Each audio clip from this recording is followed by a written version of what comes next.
I believe that the Quran told people, kill all the infidels, namely those who don't follow it. Hi everyone, how are you doing? I'm back in Boone, North Carolina, and the view outside is very beautiful, so enjoy the drive if you're watching. Have fun. I had been wrong about that too.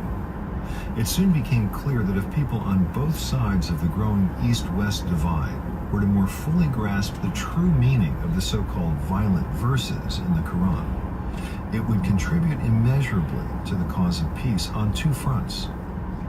On the one hand, it would nullify the arguments of the militants who use these verses to recruit, promote, and instigate violence and terrorism. And on the other, it would reassure a suspicious and threatened Western world inundated with terrifying misinformation claiming that the Quran, and by extension, the entire civilization that professes to follow it, is inherently violent. But there was still one major issue to wrestle with. Where did this so-called holy book come from anyway? On whose authority did it say all of these things? Who was this Allah the Quran kept referring to? Throughout the Quran, I noticed that every single chapter but one begins with these words: in the name of Allah, the most gracious God, the most merciful, Bismillah ar-Rahman ar-Rahim. This sounds quite familiar.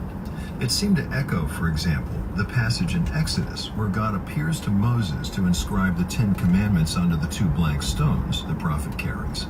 And God describes himself, the Lord, the God merciful and compassionate, long-suffering, and abundant in goodness and truth.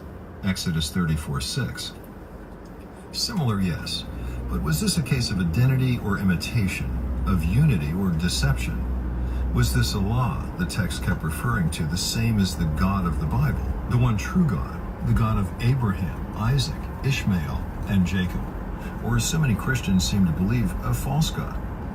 Is worshiping Allah really just a disguised version of corrupt idol worship? My own belief from years past that the Quran was the work of dark forces was obviously predicated on the latter assumption.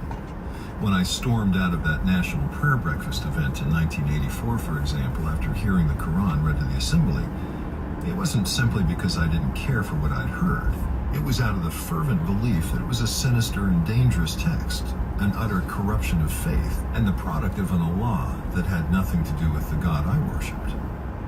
As it turns out, I was not alone in this belief. In 2003, Lieutenant General William Boykin, the U.S. Deputy Undersecretary of Defense for Intelligence, made headlines by declaring that Allah is not a real God, and that Muslims worship an idol.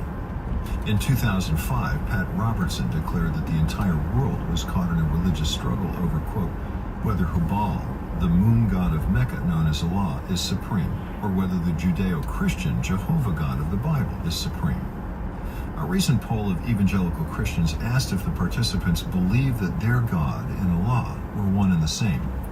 6% said yes, 2% weren't sure, and 92% said absolutely not.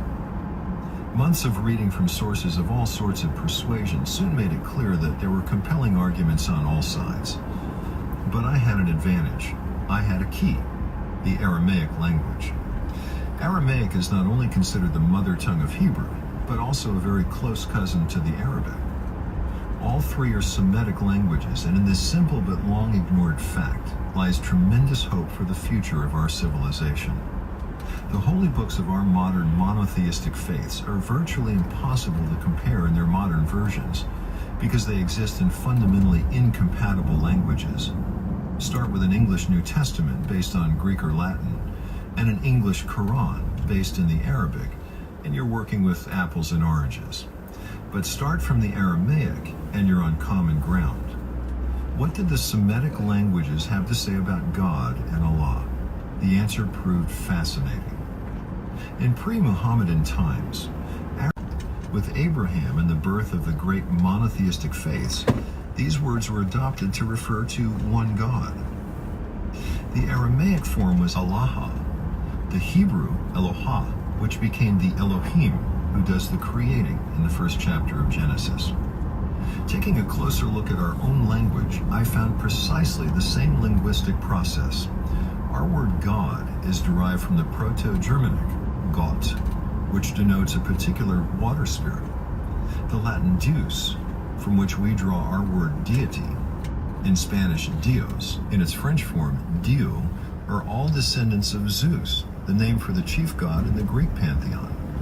Yet when modern Christians pray to God, Dios or Dieu, we don't accuse them of invoking Zeus or a pagan water demon. The Hubal issue was a non-issue. God, Dios, Elohim, Eloha, Allaha, and yes, Allah as well, all refer to the same one deity of Abrahamic monotheism. For over 500 years before the birth of Muhammad, Arab Christians and even some Jews in the Arabian Peninsula used the word Allah for God. Roughly 20 million Christian Arabs do so today. In fact, when Jesus spoke about God in everyday conversation, he would have used the same Aramaic word that every other Aramaic-speaking person used, Allah. It seemed that the recitation and the testament were in agreement about many things indeed, including the God who had inspired their text. It was becoming extremely difficult to hang on to my staunch conviction that the Quran was anything but a genuine holy book to Muslims, just as the Tanakh to the Jews and the New Testament to Christians. My foray into the Reston bookstore had been well worth the emotional risk. At first I'd been curious, then intrigued. Now I was thunderstruck. The crashing of my old paradigms now seemed quite complete. That comfortable, familiar, righteous indignation that I'd marshaled in response to the reading of the Quran at the National Prayer Breakfast in the winter of 1984 now lay in tatters. The country had been torn by civil war for 2 decades, with the Swahari fighting against integration with Morocco, which they considered the occupiers. Previously a Spanish colony, and sometimes known as the Spanish Sahara, the Western Sahara had been declared an independent nation by UN resolution in 1966. However, despite their nominal self-rule, the Swahari have been battling continuously for their independence ever since. First with Spain, then with Mauritania to the south and Morocco to the north, both of whom had annexed huge portions of the land after Spain's withdrawal from the area. This desert, roughly the size of the state of Wyoming, is some of the most arid and uninhabitable land on the planet. Still, to the roughly 200,000 Swahari Muslims forcibly displaced from their ancestral land, it is home. We landed in Algeria, bordering Western Sahara's northern tip, where we were told to stay put and not venture in the town. Radical Muslims were beheading people in the capital city of Algiers, we were told. Algerian President Abdelaziz Bouteflika had agreed to provide us with his personal plane to fly the final leg to the Swahari refugee camps, which lay just outside the Western Sahara within Algeria's borders. Like the Swahari people, Algeria was hostile to Morocco, and they were only happy to help us. The enemy of my enemy is my friend, as it said. We boarded the president's plane and headed south to a little city of Tindouf, which sits at the extreme western border of Algeria, jutting out into the Western Sahara. After a while, the plane began to descend, and I fought the impulse to panic. There was no airport that we could see, no runways, no tower, just sand. Evidently, the pilots knew something we didn't, because within the next few moments we touched down on what looked like a strip of pure sand, blending almost imperceptibly into its sandy surroundings. It was the weirdest airplane landing I'd ever experienced. I'd been to South Africa many times, but here, clear at the other end of the continent, it was a whole different story. Going to South Africa is a little like going to Sydney or London. This felt more like a moon landing. We deplaned, piled into a few four-wheel drive vehicles, and headed out over the desert. Hours went by. Looking out toward the horizon, I could see absolutely nothing but sand, waves of sand, an ocean of sand. I asked our driver, "How do you know where the heck we are, or where we're headed? Everything looks the same." "It's like being on a raft in the middle of the ocean," I said.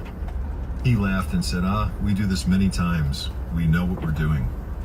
We drove for an eternity, sometimes soaring up and over sand moguls and slamming down into sand valleys, sometimes slaloming our way through sandy obstacle courses, mostly just plowing along sandy straightaways. Finally, I saw a tiny dot on the horizon. The dot grew larger, and then we'd arrived. Our destination